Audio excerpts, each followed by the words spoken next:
Reksa tidak berniat untuk istirahat sama sekali tentunya.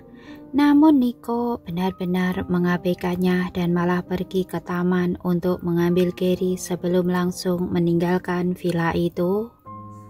Reksa terlihat marah dan dirinya lalu duduk di ruang tamu dengan dada naik turun. Terlaluan sekali. Ini tidak bisa diterima. Dia memang sudah dewasa. Berani sekali dia membantah saya seperti itu. Melihat betapa marahnya dia, Andi yang berdiri di sebelahnya lalu mencoba membujuknya. Tuan Besar Samuel, saya pikir Pak Niko akan bersikeras kali ini. Kenapa Anda tidak menuruti kemauannya saja? Bukankah Anda tadi bilang kalau Anda sudah memutuskan untuk tidak mempedulikan masalah ini lagi?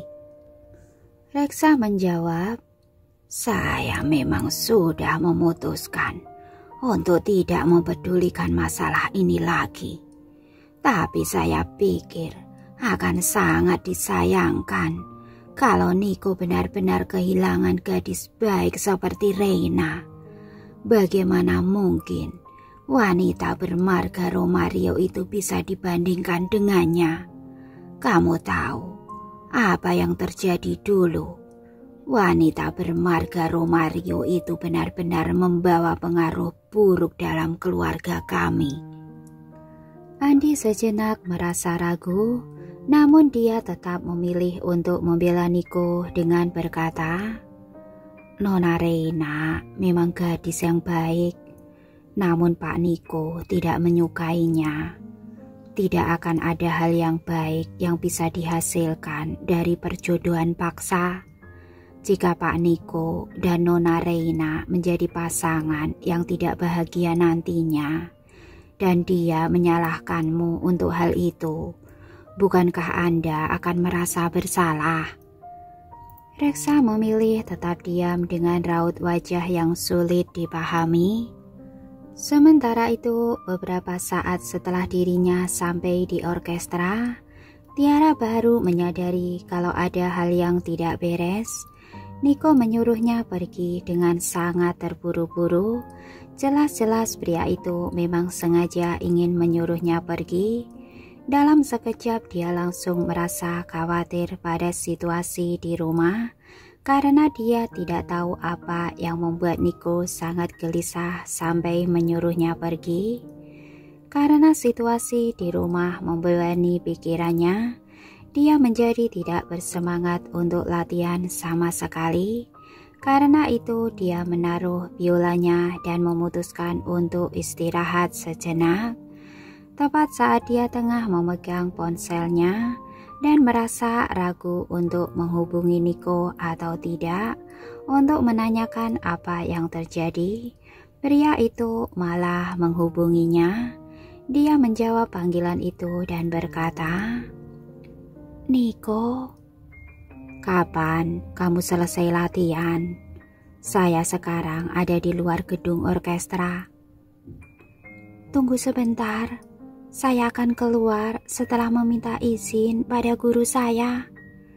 Jawab Tiara. Setelah itu dia memutuskan panggilan itu dan menemui gurunya. Beberapa saat kemudian Tiara berjalan keluar dari gedung orkestra dan melihat Niko tengah berdiri di sekitar sana dengan mengenakan sebuah jas berwarna hitam sambil menggendong Gary. Dia segera berjalan ke arah mereka dan barulah dia sadar kalau Gary tengah tertidur di dalam gendongan pria itu, membuatnya memutuskan untuk menahan pertanyaannya. Niko tentu saja melihat raut ragu di wajah Tiara. Dia memegang tangan Tiara dengan alami dan berkata dengan nada lembut, Ayo kita pergi ke suatu tempat sebelum saya memberitahu kamu soal hal itu. Tiara kemudian mengangguk sebelum pergi bersama Niko.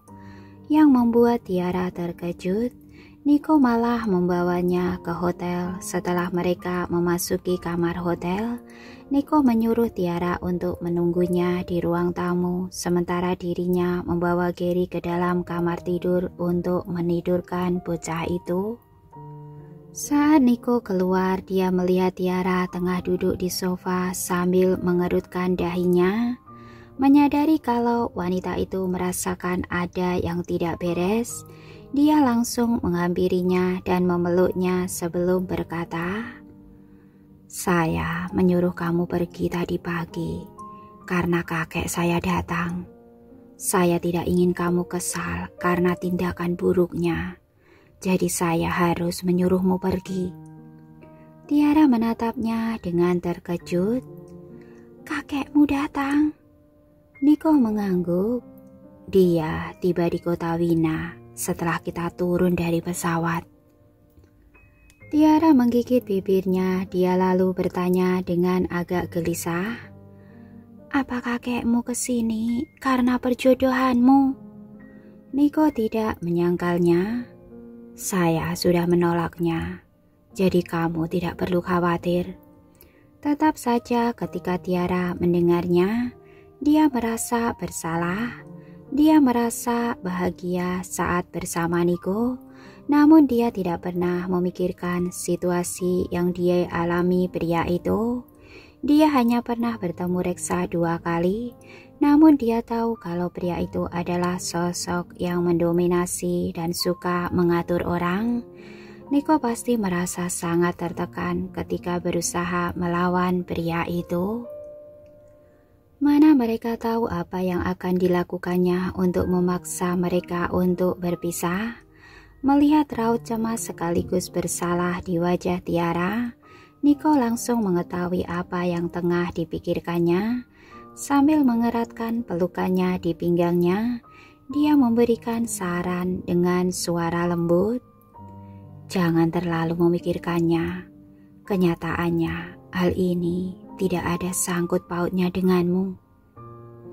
"Mana mungkin tidak ada sangkut pautnya dengan saya?" Tiara menggigit bibir bawahnya. Raut bersalah di wajahnya terlihat jelas sekali. Niko mengangkat tangannya untuk mencegah Tiara menggigit bibirnya. Dia mengelus bibir wanita itu dengan lembut sebelum menjawab, "Bahkan jika saya tidak bersama kamu, saya harus memberitahunya tentang posisi saya di pernikahan saya sendiri." Niko lalu melanjutkan, "Kakek selalu menggunakan pengaruhnya selama ini. Jadi dia terbiasa mendapati orang-orang patuh padanya dalam segala hal. Masalah ini adalah kesempatan yang sempurna untuk membuatnya mengerti kalau dia tidak bisa menyelesaikan semua hal dengan memaksakan kehendaknya pada orang lain." Mendengar hal itu, Tiara merasa agak lebih baik, namun dia tetap saja merasa gelisah. Sambil bersandar di dada Niko, dia bertanya dengan lembut, "Apa kakekmu akan menyerah?"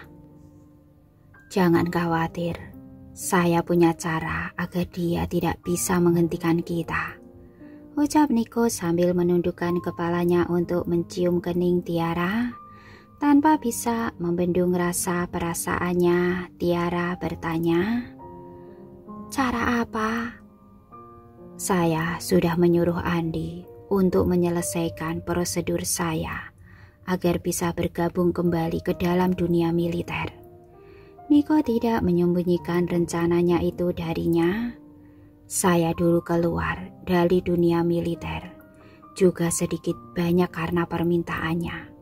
Agar saya tidak masuk militer, dia pasti bersedia untuk menyerah."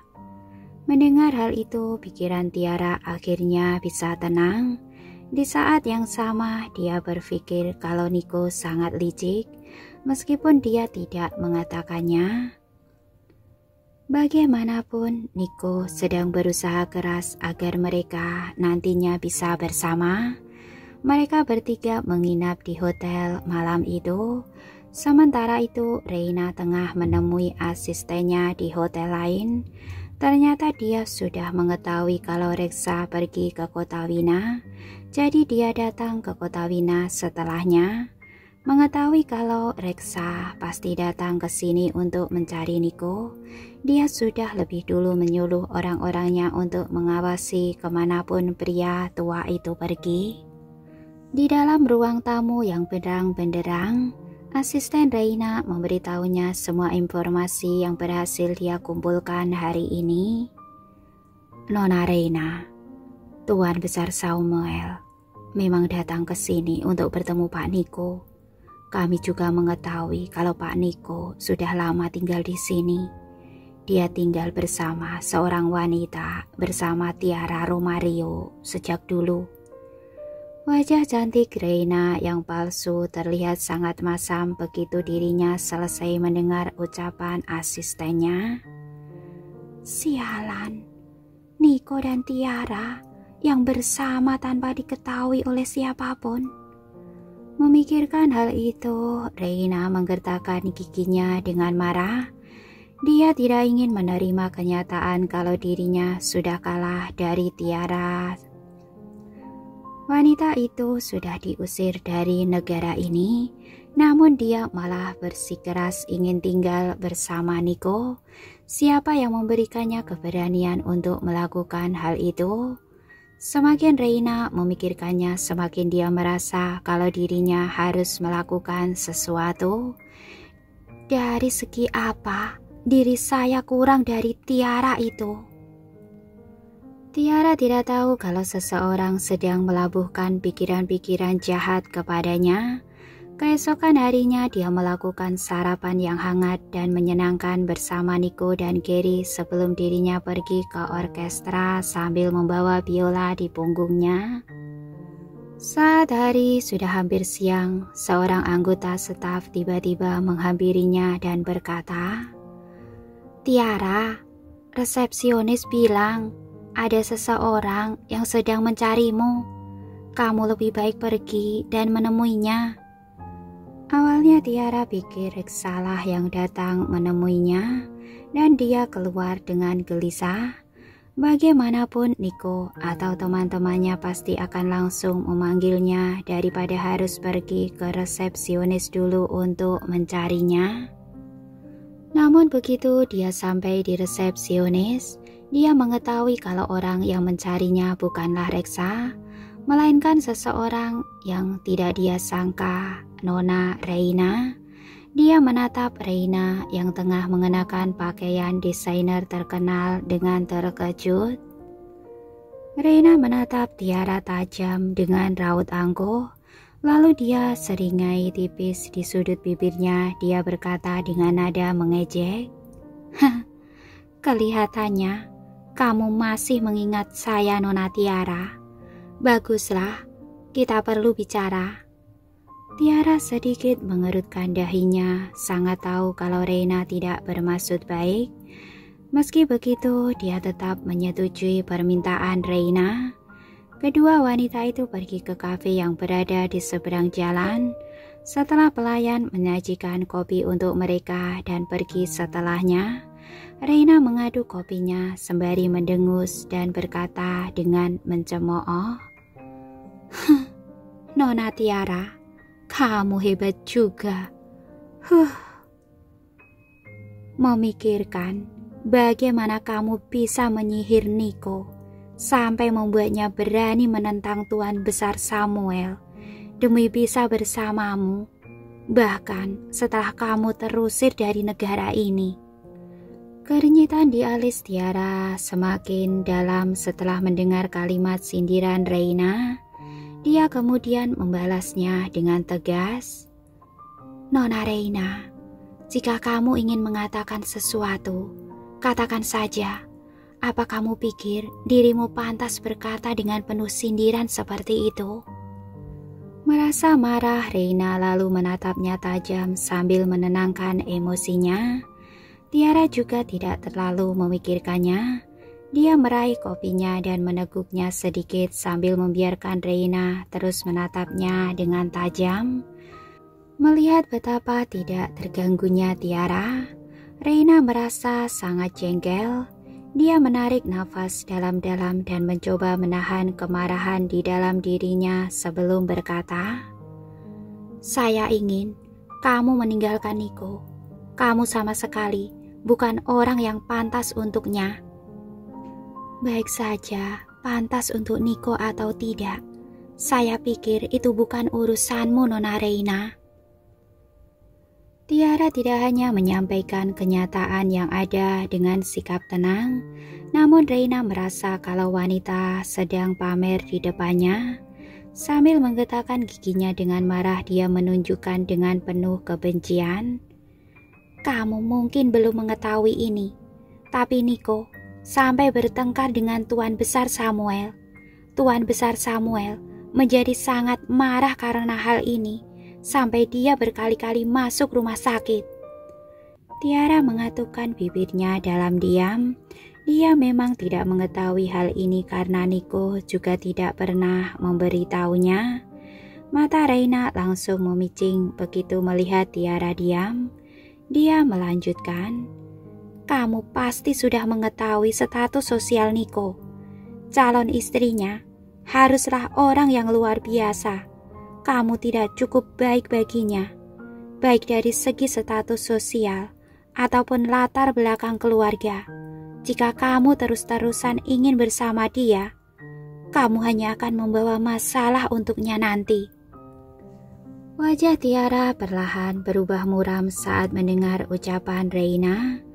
Melihat raut wajah Tiara, Reina kemudian merasa gembira.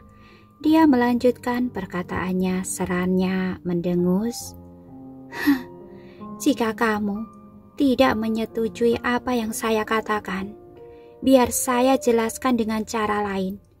Jika grup Samuel mengalami krisis, apa yang bisa kamu lakukan untuk Niko?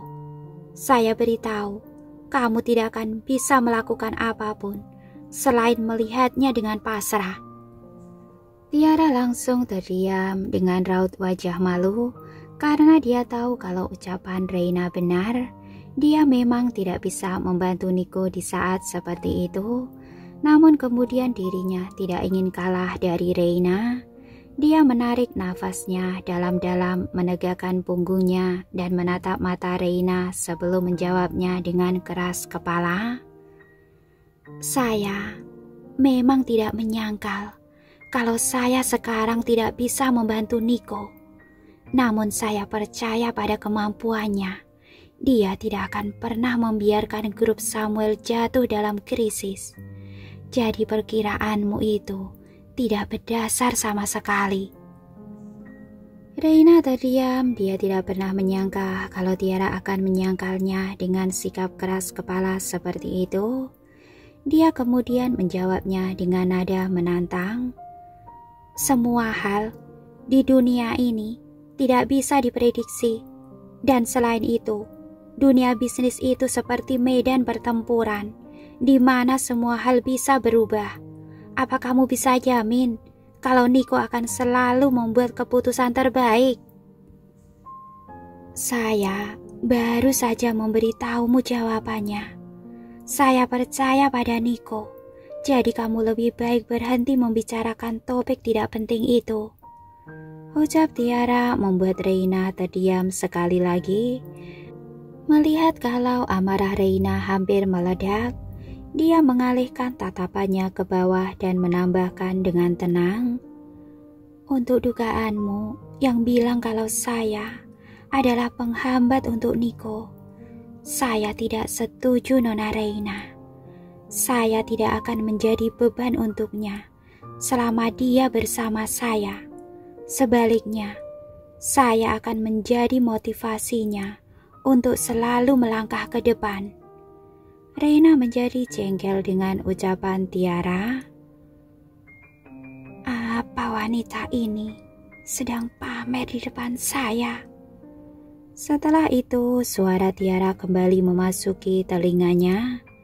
"Nona Reina, saya tahu kalau kamu tidak terima kalau Niko sudah jatuh cinta pada saya.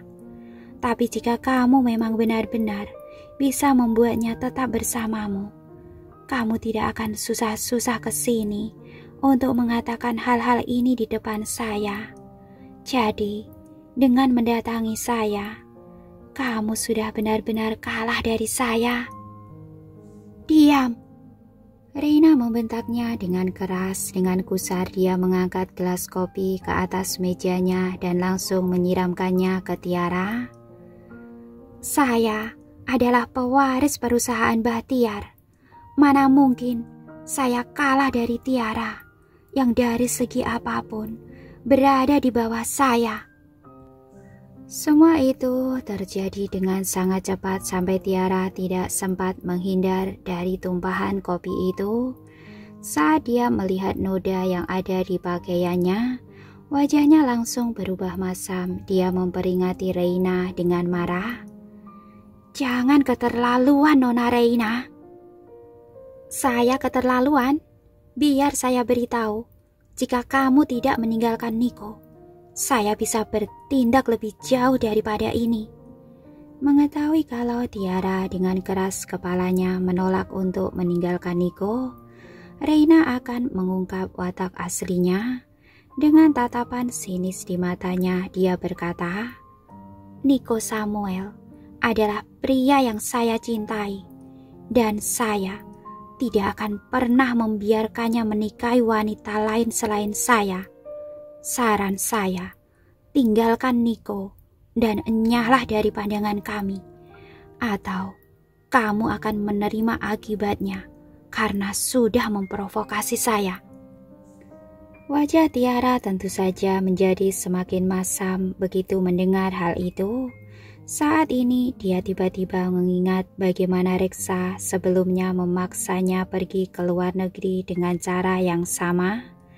Saat perasaan terhina memenuhi dirinya, dia menggetakkan giginya dan menjawab, Nona Reina, saya akui kalau kamu punya latar belakang keluarga yang terpandang. Jika tidak, saya tidak akan ditargetkan oleh kalian dan dipaksa pergi ke luar negeri dulu. Namun, bukankah kalian akan sangat naif jika memakai taktik lama sekarang? Ini di luar negeri. Apa kamu bisa melakukan apapun yang kamu mau di sini?